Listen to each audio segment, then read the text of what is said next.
Vamos a pasar a otros temas ahora con nuestro invitado Cristian. Estamos con Amorín Valle, precandidato por el Partido Colorado. Muchas gracias por acompañarnos esta mañana. ¿Cómo le va, senador? Y Bien, muy activo es usted en las redes sociales, especialmente en Twitter, donde todos los temas se anima a comentar rápidamente a través de esa red. De hecho, vamos a estar compartiendo varios tweets esta mañana. Entre otras cosas, es mérito mío y de un equipito.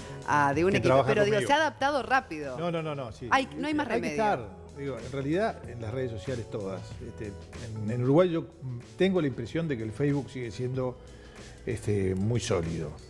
El Twitter lo ve todo el mundo, es muy rápido, es bueno para los periodistas. Instagram está entrando, en fin, pero hay que estar. No hay más remedio, hay que estar. El equipo de redes tiene que estar. Bueno, y en este año electoral hay que elegir también a veces alguna trinchera o una causa para poner en la discusión. Y, por ejemplo, si hablamos de discusión, usted elige discutir el nuevo Código de Proceso Penal. ¿Desde qué lugar? ¿Y discutir entre quiénes? Bueno, primero, lo votamos nosotros. Sí, bueno, y si lo elaboraron también. Trabajamos, lo votamos, nosotros no votamos todos los artículos, pero votamos unos cuantos, así que somos responsables. Cuando dice nosotros, dice todos los partidos. La Cámara, claro. Todos los partidos, el Parlamento entero. Yo en el Senado voté muchos de los artículos. Por lo tanto, si lo votamos, somos responsables de lo que hacemos. Si somos responsables, tenemos que hacer el seguimiento, a ver cómo está. Y en realidad hemos visto en estos últimos tiempos muchísimas críticas. Algunas pueden ser justas y otras, creo yo, son injustas. Por ejemplo, Bonomi dice que aumentaron los homicidios por culpa del Código de Procedimiento Penal. No me parece aceptable. No creo que los homicidas estuvieran esperando a que saliera el código para salir a matar. Vázquez dice, no pude bajar el 30% de las rapiñas como prometí por el código. Tampoco. Digo, antes del código tampoco había bajado las rapiñas. O sea, me parece que no tiene que ver. Pero puede haber algunas cosas para mejorar en el código. Entonces, ¿qué propongo yo? ¿Qué proponemos? Bueno, yo hablé con los referentes, con varios de los referentes políticos en el Senado y creo que hay tres actores fundamentales. Uno es el fiscal general de la Nación, que era fiscal de corte, la Suprema Corte de Justicia y el Ministerio del Interior. Para que nos vengan a decir, bueno, mire, esto está bien, esto está mal, podemos mejorar esto, o está todo bien. En base a eso, volverían a tener una discusión parlamentaria. En base a eso, yo creo que si hay que hacer alguna modificación, es muy poca. Y es muy poca modificación legislativa. A lo mejor hay que hacer otras cosas. Por ejemplo, mejor contacto entre, para decir algo, la Suprema Corte de Justicia y el Ministerio del Interior. Por ejemplo, más cantidad de fiscales o mejor preparados los fiscales. ¿Por qué? Porque empieza a haber un tema que son estos acuerdos sin juicio. Ahí está el tema, ¿no? Digo, para simplificar, porque si no decimos cambiar el nuevo Código del Proceso Penal y resulta como muy complicado. Acá el problema es que en vez de ir a juicios orales, como estaba previsto, lo que se termina haciendo son acuerdos entre los fiscales y los abogados defensores que terminan con penas que han sido muy cuestionadas. Perfecto. Está claro. Entonces, es más cómo se está aplicando el código que el código en sí. Totalmente, es así. Se pensaba que el juicio oral iba a ser la clara mayoría de los casos. En realidad, en Uruguay hoy está siendo más o menos el 3% de los casos. El 97% se resuelven previamente y después va al juicio oral. Entonces, cuando uno empieza a ver cómo funciona en el mundo, bueno, no es muy distinto a lo que pasa en el mundo. Por ejemplo, en Chile, que hace 20 años que existe este proceso penal, el 6% va a juicio oral. En los países más desarrollados, normalmente andan en el 10%. Así que es natural y es lógico que la mayoría se acuerden en este proceso o en esta discusión entre el fiscal y el abogado defensor. Pero, bueno, yo creo que por ciertos parámetros, el fiscal tiene que tener cierto rumbo. Por ejemplo, pasó no hace mucho y por eso cambiamos alguna ley, que en los casos de abuso sexual la pena fue irrisoria. Entonces dijimos, bueno, en estos casos no se puede poner menos pena que tanto. Está claro. No se puede negociar. Entonces aparecen hay miles de acuerdos, ¿no? Sí. Pero aparecen estos casos. Sí, como el que se fue a balizas y después andaba de vacaciones y después cumplir la pena. A ver, está mal. Entonces yo creo que hay que trabajar en esos temas, hay que trabajar en otros temas. Y la gente está preocupada por el tema de la inseguridad. Y mucha gente le echa la culpa o dice, gran parte de la culpa es del Código de Procedimiento Penal. Bueno, pero usted dice sinceremos que el tema. El gobierno ha fracasado en No, general no. en sus políticas de Sí, seguridad. yo estoy seguro. Más allá de que haya o no algún tema que se pueda manejar o recomponer del Código Penal. Pero vamos a un tuit reciente sobre un caso resonante Sí. que conmovió Sí. a los montevideanos. De hecho, estamos esperando en estas horas que quizás la policía pueda arrojar un poco más de luz a Ojalá. propósito de la investigación del joven Cabral. Usted tuiteaba este tuit que dice: es indignante que asesinen a un chico joven como Felipe Cabral, debe haber justicia por Plef, que era su nombre artístico, y es lamentable que se use políticamente su muerte, de la cual no se sabe nada. No firmé por la campaña Vivir Sin Miedo, igual considero muy bajo y se reitera que se la responsabilice. Esto generado también por el tuit del senador Marcos Otegui y el posterior intercambio con el senador Larrañaga. Sí, a ver, primero, la situación es lamentable. Lo que pasó es una cosa tristísima y esperemos que se aclare, sin duda. El tuit de Otegui es totalmente desgraciado. Echarle la culpa a la campaña Vivir Sin Miedo a este homicidio, a mí me parece que no tiene nada que ver. Amorín Y me Valle, parece ¿cómo? que entramos a politizar estas cosas. Bueno, pero ¿qué pasa con la campaña? ¿Cómo la ve a esta altura, que estamos recién empezando, lo que es el tiroteo, digamos, dentro de las internas y también entre partidos? Yo no sé, primero, nosotros tenemos obligación de estar en la coyuntura, es decir, yo además soy senador. Pasa algo en el país, tengo que comentar lo que pasa en el país. Me vienen a preguntar qué opinión tiene sobre la posición de Uruguay del Mercosur, o qué opinión tiene sobre que no se va a construir el tren de UPM hasta el año que viene. En la coyuntura tenemos que estar. Pero también tenemos la obligación de pensar para adelante. O sea, nosotros venimos de un partido colorado, yo de la lista 15, que tuvo siempre esa característica principal de intentar mirar hacia adelante. O sea, tenemos la obligación de plantear temas. Yo no soy partidario del tiroteo interno en las internas. No creo. Yo creo que cada candidato tiene que hacer lo suyo, tenemos que competir en ideas y yo no voy a hablar mal de ningún otro precandidato colorado.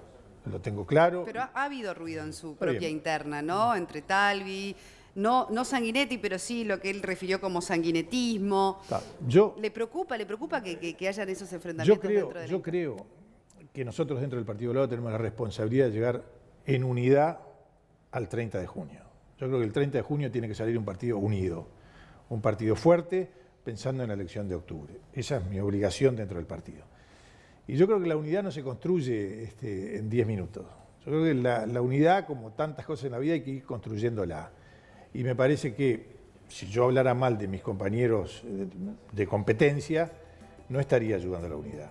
Así que yo de lo que voy a hablar es de las cosas que hay que hacer con el país, de la educación, de la seguridad, del medio ambiente, que hoy está, la gente lo empieza a sentir por primera vez como una cosa que no es una cosa rara, sino que es una cosa que afecta a la salud, de la economía, de cómo tenemos que hacer para que el país se levante, un país que está achatado en los últimos 4 años, un país que creció mucho del 2003 al 2014 y hoy uno no ve cuál es el camino de crecimiento. Tenemos que mostrar esas cosas. Está bien. Usted dice que no va a generar una sangría, un tiroteo en la interna, ¿no? Pero, por ejemplo, un votante colorado que esté pensando en decantarse por usted o por el doctor Sanguinetti, ¿qué cosas lo diferencian a usted? Vóteme a mí. Bueno, ahí está. Está bien, eso está bien, va con la lógica. Vóteme a mí tranquilo. Pero, ¿qué cosas lo diferencian No, del doctor Sanguinetti? la gente lo va a ver. Primero, somos dos personas distintas.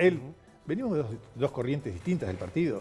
Dos corrientes que han trabajado juntas en los momentos más difíciles del país, pero que hemos sido históricamente distintas. Yo vengo de la 15, seguimos siendo la 15, o sea, el quincismo mayoritariamente está acá.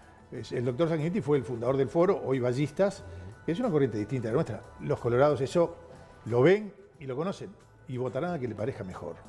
El doctor Sanguinetti está haciendo un sacrificio importante, es un hombre que se había retirado de la actividad política electoral, digamos. Sí, tiene 83 años. 83 años. Está 10 puntos, vamos a no desmerecer esa situación.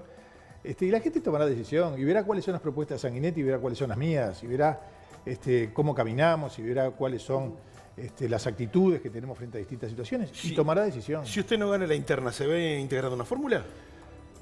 Bueno, si yo tengo que estar en una fórmula colorada, voy a estar.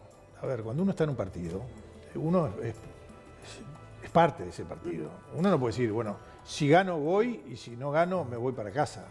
Yo creo que el Partido Colorado tiene una cantidad de cosas positivas que creo que es importante que el Partido Colorado y el vallismo concretamente crezca. Y creo que es importante que esté en el gobierno. Creo que tenemos esa, digamos, como vocación de gobierno. Somos mucho mejores en el gobierno que en la oposición. Vayamos a algunos temas concretos que preocupan. Usted un poco ha calificado la situación económica del país como preocupante. Sí. Me gustaría igual que usted le agregara los adjetivos que le parecen. La situación del país es muy complicada. En los últimos 4 años no ha crecido mucho. Todo el impulso de crecimiento que tuvo el Uruguay, que viene desde antes de los gobiernos Frente Amplio, desde bastante antes, y uno ve las líneas por las que ha crecido el país y ve la energía, por ejemplo la energía eólica, que recorremos el país y miramos con orgullo ese país limpio.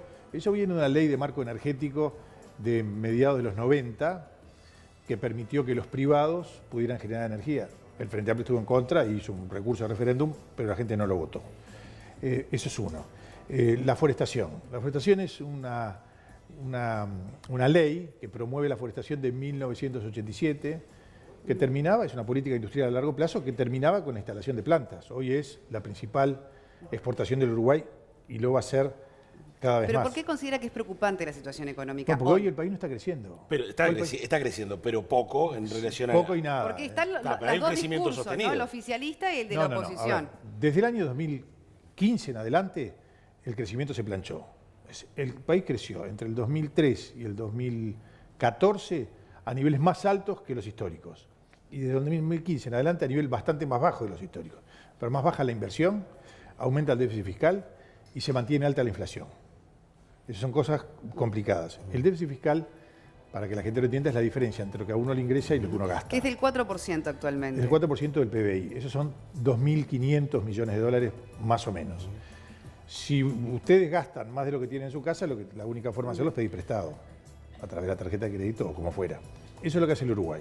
El Uruguay se endeuda todos los años a un promedio de 2.500 millones de dólares. Y cuando uno se endeuda mucho, los que le prestan dicen, pagará. Entonces lo que hacen es prestarle, le siguen prestando, pero con más interés. Eso es un tema en el que Uruguay no debe entrar. Uruguay tiene todavía grado inversor y lo tiene que cuidar. Entonces nosotros tenemos que, a la vez que bajamos el déficit fiscal y que trabajamos en bajar el déficit, el próximo gobierno va a tener que trabajar en incentivos a la producción, porque el Uruguay tiene dificultades, está caro, hay atraso cambiario, los vecinos son mucho más baratos, nuestros amigos que pueden van a otros lugares del mundo a comprar y los que pueden menos van a Argentina y los que no pueden compran algo de bagallo. Entonces todo eso hace que la producción nacional caiga. Tuvimos además un verano pésimo que se veía venir, y esto no es culpa del Uruguay, pero la situación argentina, que está mucho más barato, hace que los argentinos no vinieran, y entonces vamos a tener un año complicado. Bueno, sobre este año, senador, vamos a tener varias instancias más para charlar, porque en realidad temas van a quedar pendientes siempre y sobran, pero bueno, hoy queríamos tener al menos esa primera devolución sobre, por ejemplo, la discusión del Código de Proceso Penal y otros temas. La última pregunta que le haría, si me permiten, es: Sanguinetti, cuando irrumpe nuevamente en la escena política, modifica la encuesta del crecimiento del Partido Colorado. ¿Le preocupa un poco la palabra renovación y Partido Colorado? Que nuevamente, digamos, un peso tan importante provenga de una figura histórica. A ver, Sanguinetti es un hombre importante. Sanguinetti fue 2 veces presidente. Es de las figuras políticas importantes del Uruguay. Cuando Sanguinetti empezó a amagar, yo decía, Sanguinetti tiene que ser candidato. Porque la elección interna colorada tiene que ser una interna donde estén los mejores. Y del foro, Sanguinetti es, por amplísimo margen, el mejor. Entonces tenían que estar los titulares. Bueno, ahora tenemos una interna linda, una interna competitiva, una interna que esté Sanguinetti nos motiva a todos.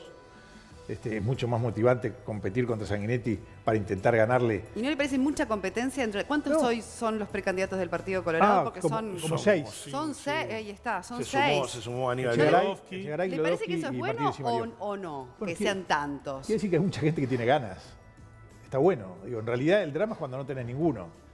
Cuando nadie quiere largar. Ahora quieren largar todos. O sea, todos ven al partido movilizado.